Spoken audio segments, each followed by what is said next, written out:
Be here now. Just be here now.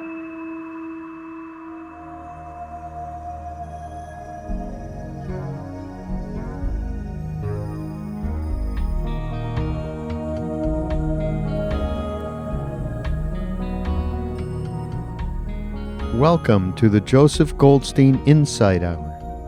This podcast is an expression of our shared interest in self-discovery. Join Joseph as he shares his deep knowledge of the path of mindfulness. If you are interested in supporting this podcast, please go to BeHereNowNetwork.com/Joseph.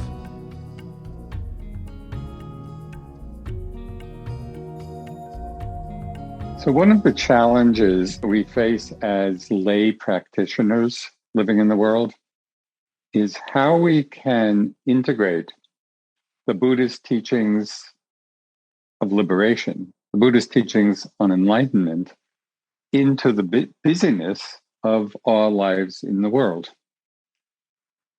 Now, in the talks I'm going to be giving during this retreat, I'm going to be giving 2 talks and 2 question-response sessions alternately.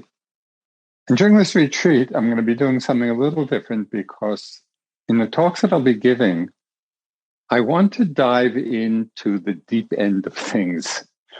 And so some of these teachings may be familiar to some of you, and perhaps some teachings won't be. And at first, it may seem to be a little philosophical or conceptual or intellectual.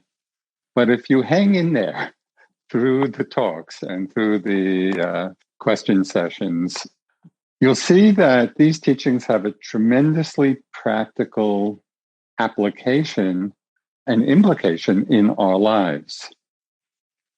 Because they are really the key to understanding how we create suffering for ourselves and others and how we can be free. Our inquiries often begin either very consciously or as a conscious reflection or perhaps as a more underlying background motivation. Our inquiries often begin with wondering and investigating the question, who am I? And when I think back to my very early introduction to the practice, I was still in the Peace Corps in Thailand. So this was in 1965, 66. I was young. I was 21, 22 years old, and going through all the angst of being that age and trying to figure things out for myself. And I remember one time I was teaching in Bangkok. I was teaching English.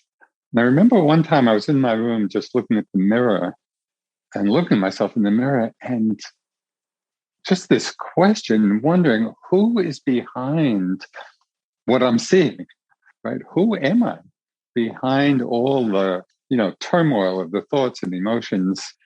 So the question was very, very alive. Who am I? But this who can be a very misleading question because it is already predicated on a misconception. If we ask, who am I?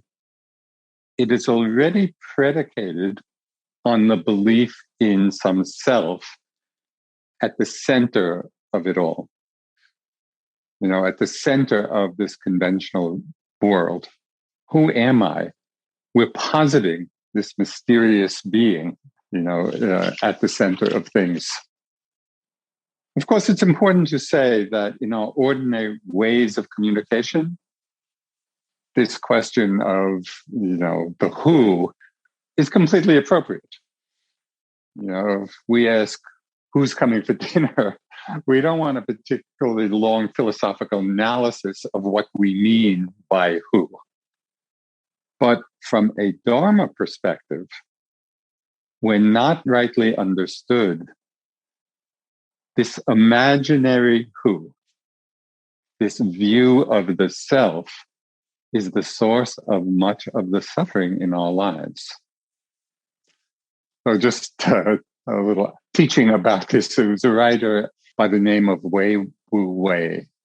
He was actually a Westerner, I think, who was living in Hong Kong. And he had some clearly had some awakening experience. And he wrote many books under this name, Wei Wu Wei. And the books contain a lot of short little aphorisms expressing his understanding. And so one of these aphorisms was, being attached to the view of self, being attached to the view of self is like a dog barking up a tree that isn't there. So the question is, how long are we going to keep on barking? In terms of understanding and investigating the nature of suffering, the nature of freedom, in a deeper way, a more fruitful question than who is what, right? What are the basic building blocks of our experience? And then what do we do with them? How do we relate to these building blocks of experience?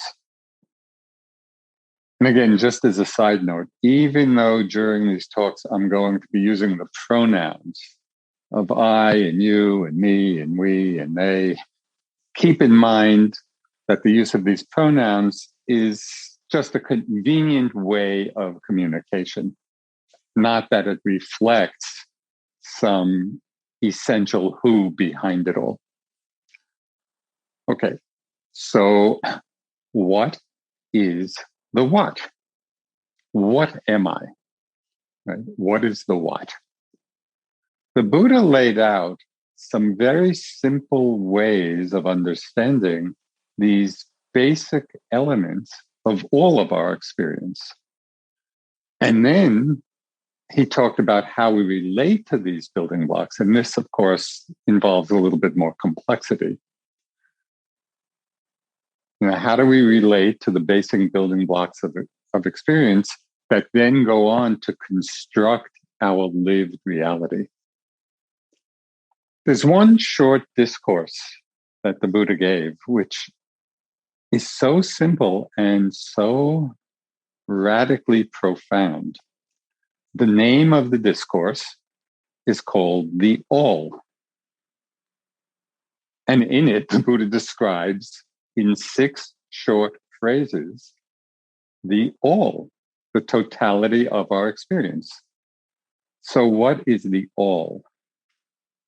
The eye in visible objects, the ear in sounds, the nose in smells, the tongue in taste, the body and tactile sensations, and the mind and mental objects, thoughts and emotions and images.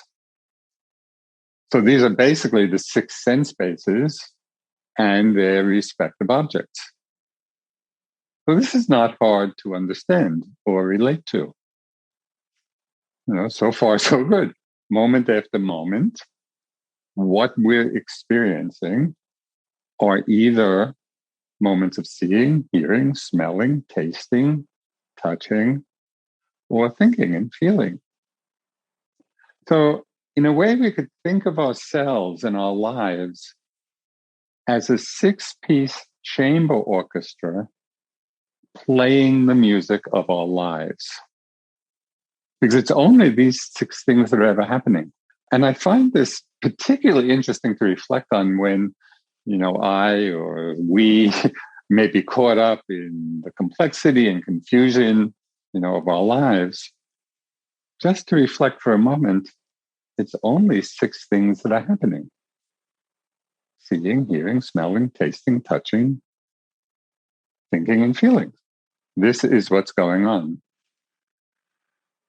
But here, you know, with this as the foundation of understanding, here's where it starts to get interesting.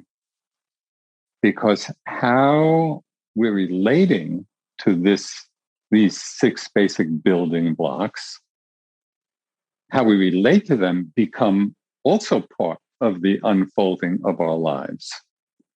And it either creates more stress and suffering for us or more peace and happiness.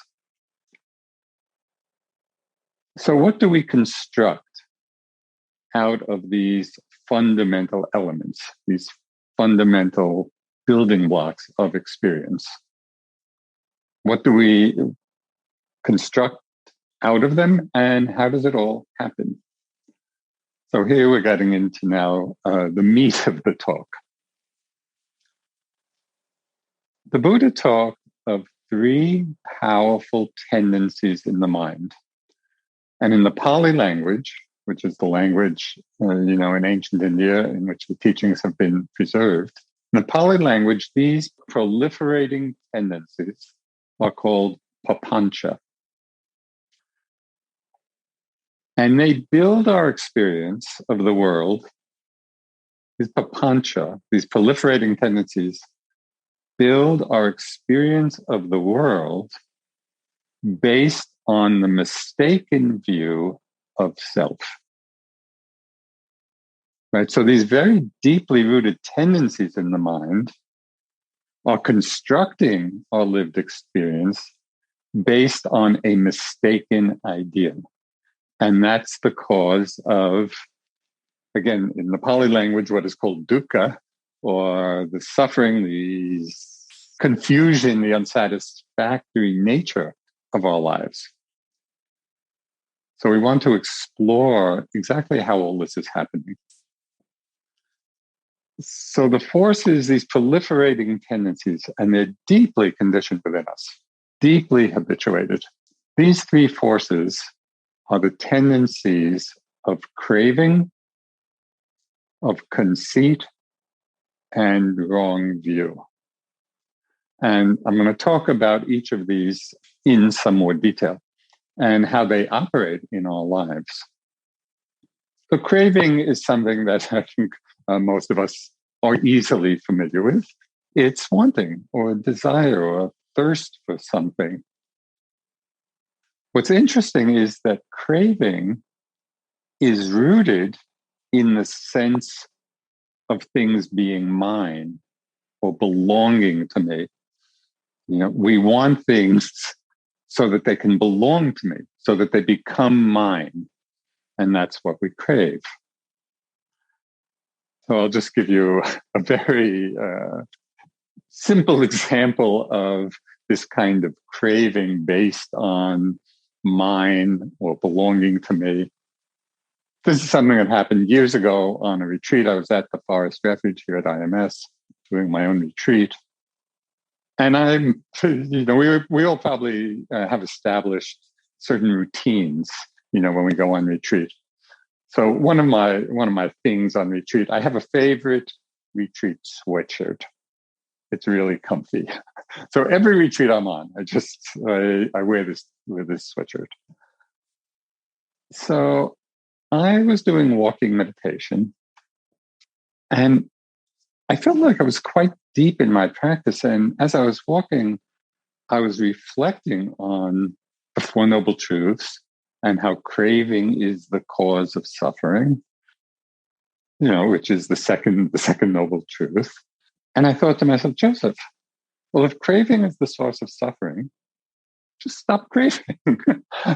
Just stop it. So that was my thought and my intention and my reflection. And then in the very next moment, I started thinking about my favorite sweatshirt. And then I thought, it would be nice to have it in a lot of different colors. And my mind went on this whole fantasy of getting the sweatshirt in different colors. So you see how craving is deeply habituated, even in the midst of, sometimes what seems like deep practice and being on retreat, but still it manifests. Craving based on the sense of mine, or having something belong to me. Okay, that's the first of the proliferating tendencies of Papanca. And you can see, I think you can get the sense of what's meant by proliferating. So I went from just, enjoying my sweatshirt to all of a sudden wanting one in 6 different colors, and the mind just proliferates in that way. Okay, the second of the proliferating tendencies is conceit. And this is the English translation of the Pali word mana, M-A-N-A. And it means something a little different than the usual English meaning of the word conceit, which, usually suggests somebody being very puffed up, or thinking very well of themselves. Here, in the Buddhist sense, mana or conceit, in its most fundamental meaning, is that felt sense of I am. It's like I amness, right? Which is very pervasive. We go through the day very much immersed in this feeling. It was expressed, I once saw an ad in the New York Times, was for a T-shirt, and on the T-shirt was emblazoned me, me, me. Right? So this would be an expression of conceit. So there's craving, one of the proliferating tendencies, conceit, this sense, this felt sense, deeply felt sense, I am. And then the third proliferating tendency is called wrong view. And in the Buddhist teachings, wrong view refers to the deeply held belief that there is a self, some unchanging, enduring being at the center of it all. That being to whom everything is happening. So craving, conceit, and wrong view. And just as a reminder, conceit is more the felt sense of I am, and wrong view is the belief that there is a self at the center of it all.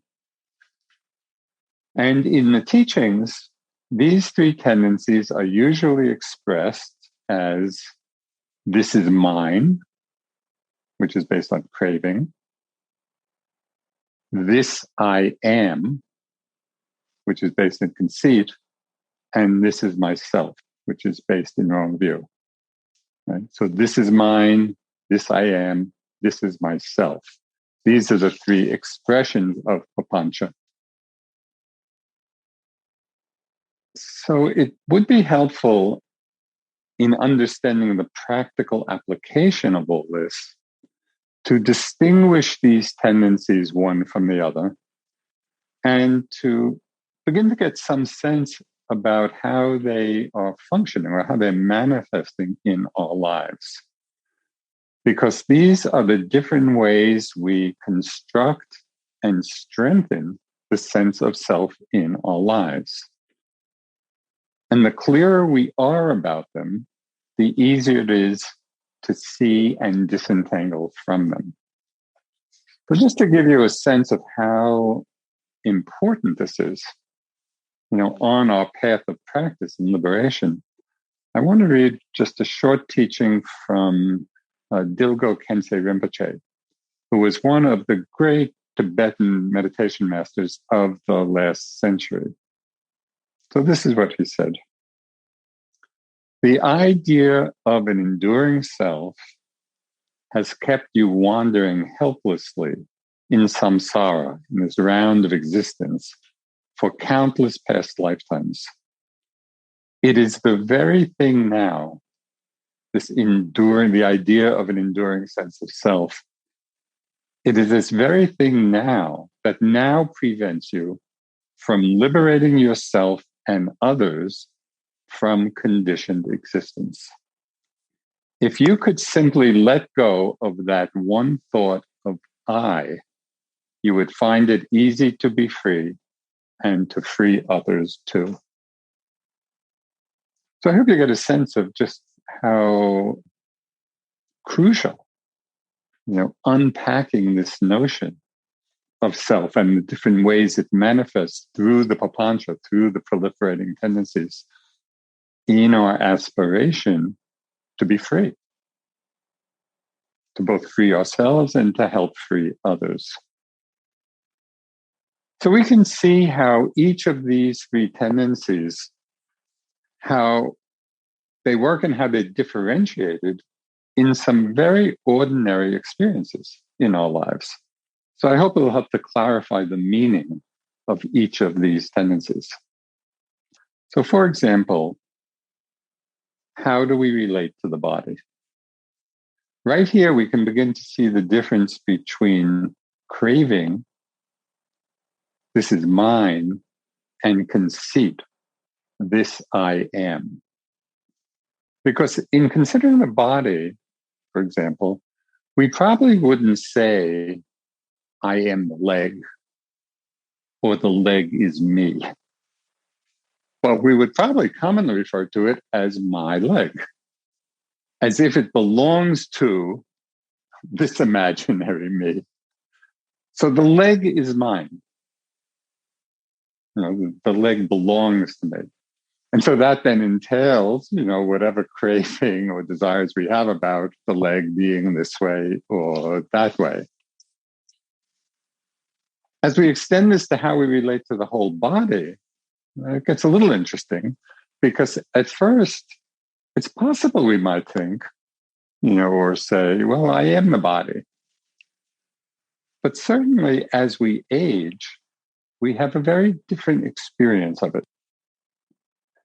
So it's quite common as we get older to feel that who we are, the sense of I am, hasn't really changed at all. Even as we see the gray hairs and the wrinkles, internally, we may feel we're the same person, the same me that we were, 20, 30 years ago.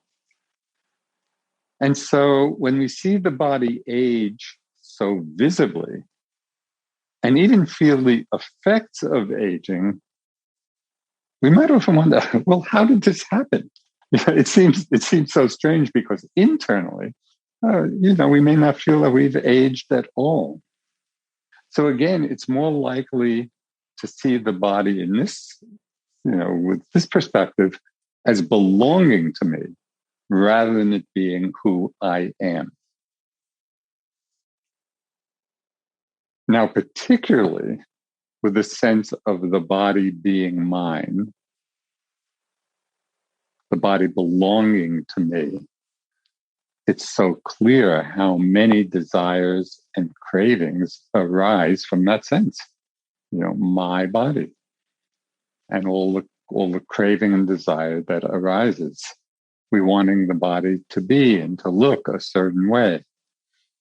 And probably a good part of our lives revolves around thinking and trying to satisfy, these cravings. Just as an extreme expression of this, I once saw an ad, it was in some magazine, it was this beautiful person, and the caption was, I don't let anything stand in the way of my pleasure. Right? As if the fulfillment of all our wants and cravings is the main purpose of our lives.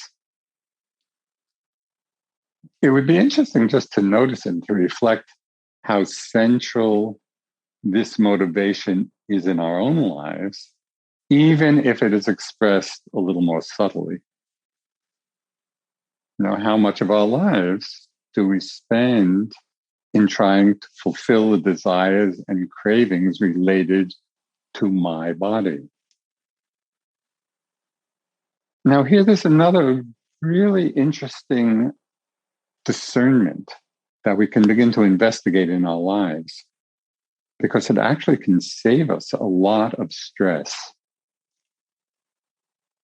Unexamined, we often equate pleasure with desire. And another ad I once saw, the caption was, increase your desire, as if that's a good idea, and as if that will actually bring us more pleasure. And we don't see, if we haven't really investigated, we think and we equate desire with pleasure, and we don't really see the stress involved in the wanting, in the craving, in the desire. So just as an experiment where you can check this out for yourself, And as with all the teachings, and I think this is important to say, there's no suggestion that you should just hear this and just necessarily believe it all. It's all an invitation to investigate for yourself, to explore, and to just use these suggestions to help in that investigation. So one exercise in meditation, which would be really interesting, when you're sitting and some desire arises, and maybe caught up in it, maybe it's desire for food or sexual fantasy or next vacation, whatever it may be. There's some desire arising in the mind, caught up in it. And then at a certain point, the desire will pass because everything does pass, everything changes. So just notice what it feels like in that moment when the desire passes. Right? So we're caught up, we're lost in fantasy, desiring, wanting, and then at a certain point, the desire goes. Right in that moment, pay attention to what it feels like as the desire passes away. My own experience has always been that in that moment of the desire passing, to me, it always feels like a tremendous sense of relief. It feels like the mind, the heart has just been let out of the grip of something, right? And the ease of that letting go. And right there, we can begin to see kind of the stress involved when we're caught up in wanting and craving, and the ease and the peace when the mind is free of that. Okay, so we can see this a lot with reference to craving associated with the sense of the body being mine. The body belongs to me. We also claim ownership. It's mine with much of our inner world. My anger, my thoughts, my happiness, all of this belonging to me. And this sense of ownership, this beginning to solidify, our sense of self through desire and craving and me and mine, starts really young. This sense of possessiveness starts really early in our lives. So just imagine kind of a group of kids, playing with some toys, on the playground, and maybe parents are urging their children, urging them to share their toys, and coming up against perhaps an occasional heartfelt wail, but it's mine, and the kids just claiming that ownership, and resisting the urge to share. So you can see this is not a superficial conditioning. This goes very deep in the way our hearts and minds have been programmed. Okay, the Buddha also spoke of more subtle kinds of craving. And this has particular application in our meditation practice itself. And the Buddha called this kind of craving for becoming. When we believe this mind and body to be mine, that they belong to me, then all kinds of cravings are going to arise. We want them to become this or that. And so it's very much involved in this craving for becoming. And one aspect of this, which we're all familiar with in our meditation practice, and in other aspects of our lives as well, is that wanting energy of expectation. Just think of times in your practice when things are not flowing along smoothly, when it feels like We're struggling to meditate. And usually we see struggle as a problem. But actually, the feeling of struggle, the sense of struggle, is really not a problem. It's actually tremendously helpful feedback. Because what struggle means is that something is going on that we're not accepting. Because if we were accepting it, we wouldn't be struggling. And so, it might be discomfort in the body. It might be the restless mind. It might be a lot of disturbing sounds. Something is going on, or a difficult emotion. Something is going on that we're not open to. And when we're not open to it, then it's fuel for the craving and expectation of wanting it to be different.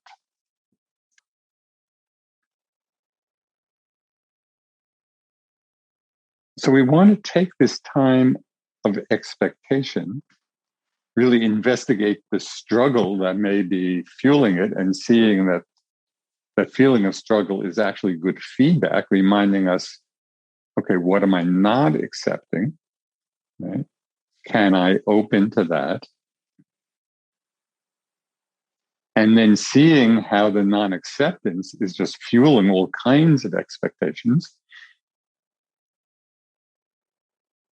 So they all can come down to one really deeply rooted tendency, conditioning that is pretty universal, and in one way gets to the very heart of our practice, namely, because of the sense of the mind-body being mine,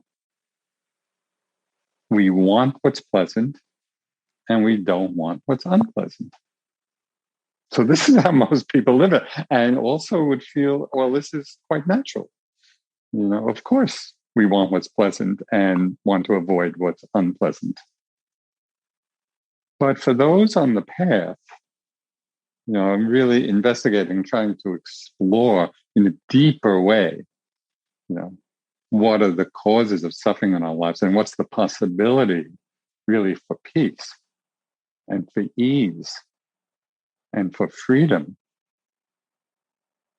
We want to really bring our mindfulness, our awareness, to see that in a very fundamental way, there's more distress in wanting to get rid of the unpleasantness than in simply feeling the unpleasantness itself. And for those of you who are somewhat experienced in practice, you may well have had the experience over time of gradually developing that equanimity where we're open to what's pleasant and we feel that. We're open to what's unpleasant and we're okay with that without a reactivity in the mind. And we begin to experience for ourselves, again, this is no longer theoretical or some conceptual teaching. We really begin to experience for ourselves the ease of that non-reactivity, the ease of non-craving, the ease of coming out or disentangling from this particular papanca or proliferating tendency. Now, this doesn't mean that we don't respond to what we're experiencing. So it's not like we just, oh, whatever, and we're not engaged with the world. That's not what I'm suggesting at all. The question is, can our response and our engagement come from a place of wisdom rather than the conditioned reaction of craving, of just, I want what's pleasant, I don't want what's unpleasant, and caught up in that reactivity? Can we respond to the situations around us with greater wisdom? Because obviously, we need to take care of our bodies, and we need to take care of our minds, and we need to take care of the environment, both physical and social environments. And there are definitely times when it's important to set boundaries, or we're simply satisfying basic needs. So all of this is both necessary and appropriate. And we don't want to be using Dharma terminology, for what has been called spiritual bypass. There's no one here, so nothing matters, or everything's empty, so making wise choices is not important. That's an incorrect understanding of all this. And when we read the Buddhist discourses, you see, he was often quite fierce in highlighting what's right and what's wrong, what's skillful and unskillful, what's wholesome and unwholesome. So we want to have that discernment, but can we be responsive rather than reactive? Acting from a place of discernment and wisdom rather than the conditioned reactivity of craving. Okay, so I've talked quite a lot now about the first aspect of Papanca, which is craving born from the notion, this is mine, this belongs to me, whether it's the body belonging to me, our thoughts and emotions belonging to a me, or the external things belonging to a me. Right? So this is the proliferating tendency of craving. And I think it's not hard to see how this force of craving just kind of builds our world, the world that we inhabit. Okay, the workings of the second aspect of Papanca, conceit, this is a little more subtle and in some ways more pervasive. Although the conceit, again, remember it means that sense of I amness. Usually in the Buddhist meaning of this, of conceit, I am, it refers to the comparing mind, when we compare oneself with others as being either better than, equal to, or worse than someone else. But conceit also manifests as thoughts of I am over time. So, for example, any thoughts of I was this in the past, I am this now, I will be in the future. So you can see that these thoughts, which are very common in our lives, memories and plans and reflections on the present, if we're not careful in our mindfulness and awareness, it just reinforces this sense of I am. Generally, this Papanca of conceit is so deeply rooted and so pervasive, it's really the backdrop of how we interpret our experience in the world. And it's just so common, we don't even pay attention to it. So just as an example, we go through the day, I'm walking, I'm eating, I'm doing this, I'm doing that. And unthinkingly, we're not even paying attention to it, just in that way of understanding and expressing things, we are again reinforcing the notion that there is this mysterious I behind it all, to whom experience is happening. So what's so striking to me is that it is so ordinary. We don't usually take the time to investigate what is the I that we're talking about. So I'd like to just give two examples of this. The first showing the proliferating tendency of I am, and the second example really highlighting the suffering aspect and a potential for freedom when we understand it. So this past winter, I was on a self-retreat at home here in Barrie. And as most of you probably know, the New England winters can be really cold.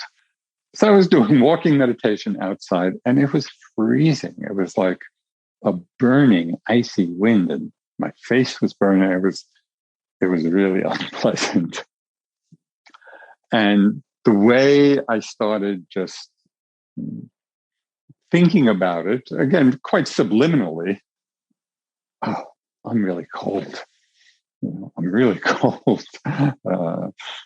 This is painful. And of course, that would be a conventional and convenient way to express what was going on. But there's really something deeper that was happening. So instead of the simple awareness, there's cold, or there is unpleasantness, right? Noting the unpleasant feeling of it, the I amness, I'm so cold, quickly morphed into several minutes of Hawaii fantasies. Oh, if only I could be doing my walking meditation on the beach in Hawaii. And so I spent, some couple of minutes indulging in that fantasy. But it was all arising out of basically that proliferation of the tendency, the conceit, I am. I'm so cold. And if only I were in Hawaii, things would be so much more agreeable. So you can see how deeply embedded this particular tendency of I am is in our lives. It's just the ordinary way we view our experience. But it's not the most liberating way of viewing our experience. And in fact, it entangles us in all kinds of suffering.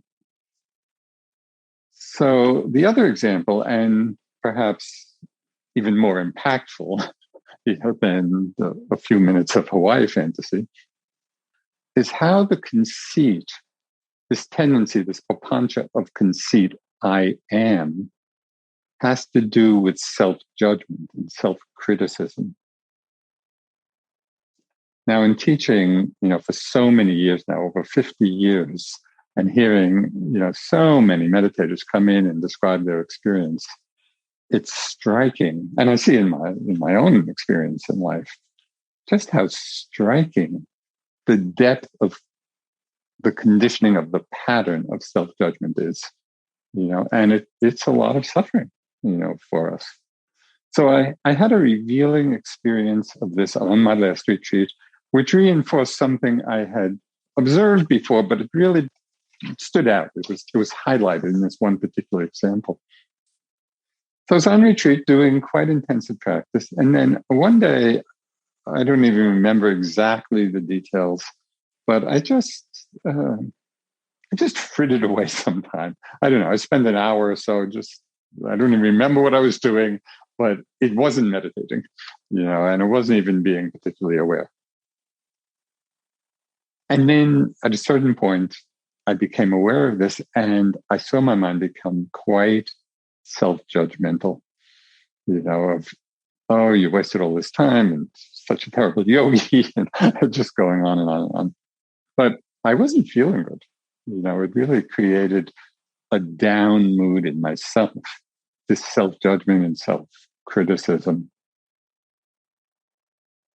But then something very interesting happened. And it was really quite amazing. As soon as I could see all of these self-critical, self-judgmental thoughts as a manifestation of mana, of conceit, of I am. There was a lot of I amness in a negative way. Right? So it was the working of conceit, papanca, and it was so obvious the proliferating aspect of it was so clear because it just created a whole self-story, around that particular self-judgment and the strong sense of I amness in it. But what was so amazing, and this is really what I'd like to encourage you to investigate for yourself, as soon as I could name the defilement, as soon as I could name that particular tendency as mana, as conceit. And I like using the Pali word because in a way it just highlights the impersonality of that tendency, because the mana itself is not self. It's just this particular tendency in the mind of I aming. So as soon as I could name, that's just mana, and seeing it in that way, it was amazing. The whole thing just fell away, and I settled back into the present moment and just continued with my practice. So the important point here, and it has quite a general application that can be so helpful and so freeing. When we're in some state of suffering or discontent,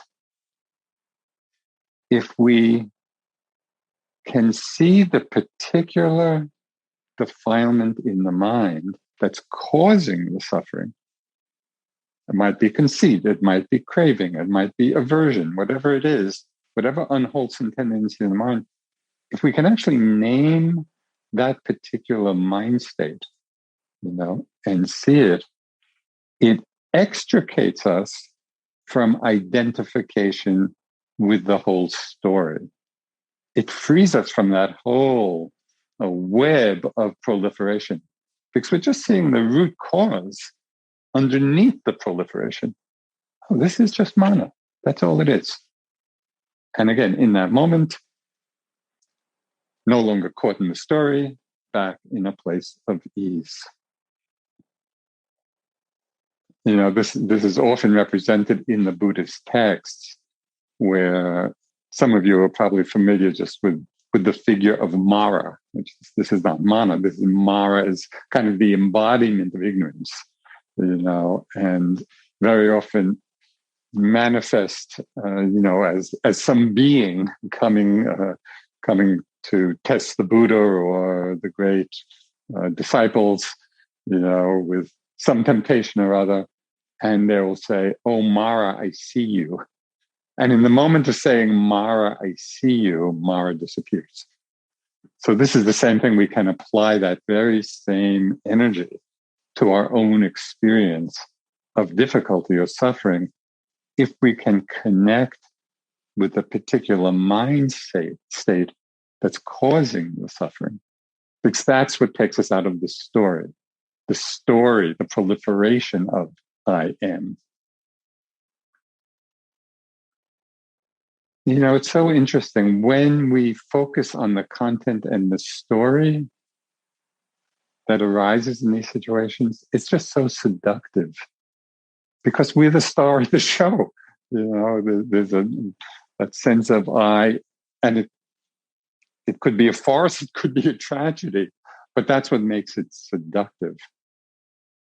But really, what's happening is that we're just proliferating the I am into existence. Okay, so when we do that, then we come back again to what I mentioned at the very beginning of the talk. We can come back and reconnect with the basic building blocks of experience. Those 6 basic building blocks. And this was expressed in one very powerful discourse the Buddha gave. It's called the Discourse to Bahia. And there's a whole background story to it, but just to abbreviate, this man Bahia came to see the Buddha. He traveled a long distance, very on fire with wanting to be free. And he met the Buddha when the Buddha was out on alms round, asking for the teachings. The Buddha said, "Please wait, come back to the monastery, I'll be glad to teach you." Bahia was very insistent. He said, "No, please teach me now. You may die, I may die. Teach me now." Okay, so there's the Buddhist, in the middle of this speak with his alms bowl, how to express the most liberating of teachings in just a few short phrases. So this is part of that sutta. He said, by here, you should train yourself thus. In the seen, let there be just what is seen. In the heard, let there be just what is heard. In the sensed, that is smell and taste and touch, let there be just what is sensed. And in the thought, let there be just what is thought. And in that way, the mind becomes free, where we're not caught up in papanca, in the proliferating tendencies around these basic elements of our experience. In seeing, hearing, smelling, tasting, touching, mind objects, let there be just what there is. And that really opens up the gateway to ever deepening Dharma understanding. Of course, as my first teacher, Munindraji, would often say, it's simple, but it's not easy. Because these proliferating tendencies of craving, conceit, and wrong view are so deeply habituated within us. They ensnare us again and again in these constructed worlds of I, me, and mine. So we need to see how they're operating. We need to explore and investigate, we could say, the mechanics of our lives, of how we're creating our worlds and creating our experience. As the famous Indian poet and philosopher and author Tagore said, it's very simple to be happy, but it's very difficult to be simple. And I think that's very reflective of our path. It's not complicated. It's very simple. It's simple, but not easy.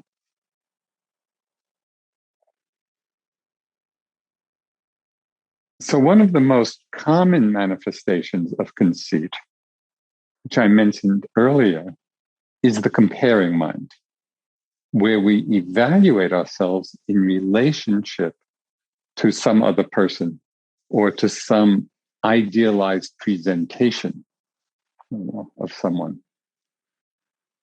And a good part of our consumer society runs on this mental state. We see some ad showing a totally perfect being enjoying some product, and the suggestion is that if only we had that object, we would enjoy the same happiness as this perfect being obviously enjoying. Of course, on a rational level, we know this is ridiculous, and yet it works on us, and how much of our society, is based on that kind of consumer craving, thinking that, yes, comparing ourselves to somebody who has these things, that will also make us happiness. So I think most of us at least have made some beginning in seeing through this. But it'd be worth paying attention to because it's pretty deep and often subliminal. But perhaps on a more subtle level and a more, I would say, deeply impactful level, it would be very illuminating to watch our minds as we meet or interact with different people. Now, how many quick little comparing judgments are we making? Comparisons are we making? It could be about appearance, it could be about personality, it could be about intelligence, it could be about skills, it could be about almost anything. It could even be about how mindful one is being and comparing ourselves with others.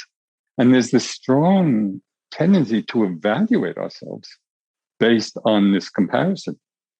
And we feel either less than or equal to or more than with all of the attendant emotions. But all of this falls away as soon as we recognize this comparing mind oh, this is just mana. This is just the conceit I am, the comparing mind. We see it, and it no longer has a hold on us. Okay, so we've talked about craving, we've talked about conceit. The last of the proliferating tendencies, the Buddha called wrong view.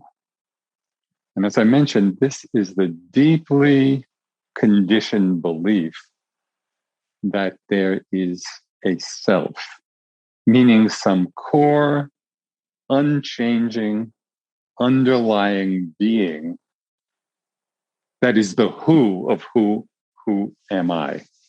We don't quite know what it is, and yet we still believe it to be at the center of our existence. While conceit is the felt sense, I am, wrong view is this deeply embedded belief. And this belief conditions a good part of how we move in the world. So the Buddha was very strong in his teaching about wrong view. He said he sees nothing more harmful, no mental state more harmful than wrong view, because everything stemming from this belief in self leads us in the wrong direction. It leads us in the direction of more suffering, of more stress, of more unease.